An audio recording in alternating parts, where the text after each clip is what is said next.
दरवाजा खोलो, देखो तुम्हारी जमहूरियत का जनाजा निकल रहा है। सुना आपने? सबने सुना होगा। दरवाजा खोलो, देखो तुम्हारी जमहूरियत का जनाजा निकल रहा है। लेकिन फिर भी दिल नहीं मानता और FIR देते हैं गद्दारी की, बगावत। गद्दार हूं मैं? आपको मैं बागी लगता हूं? मैं बागी हूं और गद्दार तो आप सारे भी गद्दार हैं। तुमने कहा था ये सारे चोर हैं, तुमने कहा था ये सारे डाकू हैं, तुमने मुझे सबूत दिए थे, मुझे वीडियो दिखाई थी, मैं गवाऊं।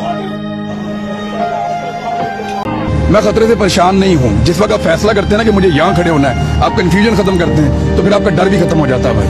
अकेला रखने वाले कैदियों की याददाश्त मुतासिर होती है।